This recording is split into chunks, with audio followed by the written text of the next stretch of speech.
Hi folks, welcome to today's lesson on linear regression. Regression is basically an extension of correlation that we've talked about earlier.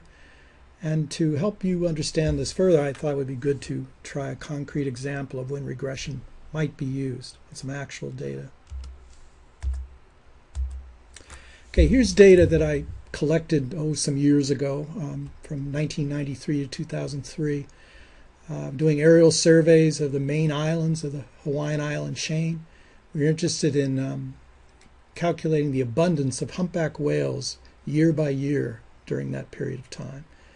During that 10-year period, we conducted 5 separate surveys, one in 93, another 95, 98, 2000, and 2003. These are the locations of the whales, the little purple dots that you see here. We applied what's called distance sampling technology to estimate abundance of these animals. And you can clearly see, if you look at these bars by each of the years, there's a pretty steady increase, certainly from 93 to 2000. Then suddenly in 2003, it drops back down. There's several questions that come to mind when we look at this. One is this trend reliable? And by doing linear regression on these data and then looking to see if the trend is significant, we can answer that question. Secondly, what is the average trend? In other words, what is the average rate of increase per year, assuming in fact that that trend is reliable? And if it is reliable, what's the predicted abundance now, some 12, 13 years later? What is, where are we at? Or 11 years later, what have you? So regression, its purpose is that once you have a significant correlation, it allows you to predict typically the dependent variable y from an independent variable x. So in this case, we're interested in predicting the abundance, which would be our y, our estimated y value, y prime in this case, from x, which would be the year, the calendar year. So y prime in the regression formula that you'll see in a minute indicates the predicted value of y. So y by itself, with no tick mark next to it, refers to the absolute or the known value of y. We say that regression provides a least squares estimate. And that's just a fancy way of saying that it minimizes this equation. It minimizes the sum of the actual y minus the predicted y values squared. And let me show you graphically what that represents. I should say, first of all, that it's a fancy way of saying that regression provides an estimate that runs smack dab through the middle of a configuration of points. And smack dab through the middle can be operationalized using this equation. So here's a set of actual points. So these are all y values. We run a regression line through it. You can see very clearly that it fits the points fairly well. And these represent the distances between the known values, which are the little purple diamonds, and the line. So all of the predicted values fall on that line. So each of those distances, if they're squared and summed, represents the least squares estimate. The distances going down from the dots to the line would be negative in value, and the distances going up from each of the points to the line would be positive in value. If we didn't square as a result, they would sum to 0. So by squaring them, we keep them positive distances, and then by summing them up, that is what is being minimized in this case. So as it says, sum of y minus y prime squared is the sum of the squared distances from the line to the points. This represents error in prediction, basically, what's left over beyond what linear regression has failed to account for.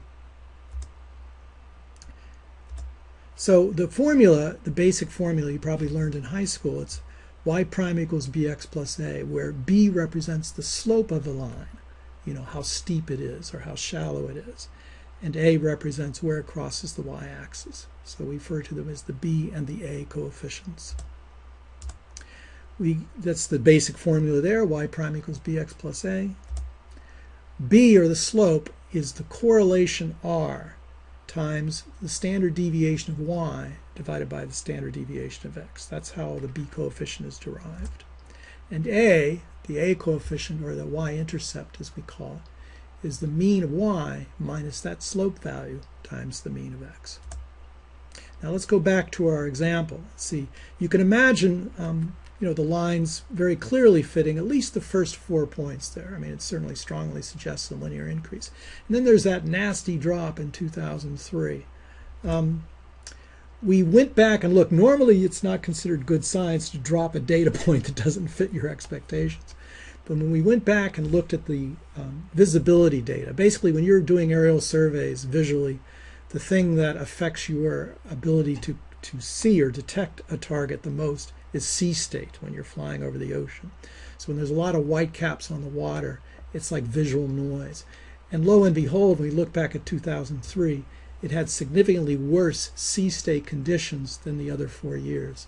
So based on that substantive finding, rather than just, like I say, not fitting what we expected, we were able to reasonably drop 2003 from the estimate. So just looking at those first 4 points, very clearly a trend there. And when we calculated regression, we came up with a significant result. That's an F ratio there, 47.85. P less than 0.05 means it's significant linear trend at the 0.05 level. Then we looked at the average trend. Remember, we were interested in that as another object of interest to derive from this equation. It represented year by year an average rate of 7% per year. So we were able to go to the folks that manage this endangered population of whales, and we were able to say to them, lo and behold, across this 10 years, 93 to 2003, we saw a significant increase in trend, and we also saw an average rate of 7% increase in the population per year, which is something they still cite today. And there is the equation itself. So our estimated abundance in this case, based on the results of linear regression, equals 236.69 times the year value, that's our x, minus, in this case it's a negative A coefficient, 468,814.40. So you can run any year in that equation and come up with a predicted abundance. And for 2014, which just happens to be the current year, we would predict about 7,879 animals. That's very close to what we would expect, because a recent estimate in the last few years puts the North Pacific population at about 10,000 animals. We know that anywhere from half to 2/3 of the animals come to Hawaii from the North Pacific population. So that would be pretty much what you would expect. So this, I believe this trend of 7% per year is robust. So there you have it. There's linear regression as applied to actual data and came up with a meaningful result.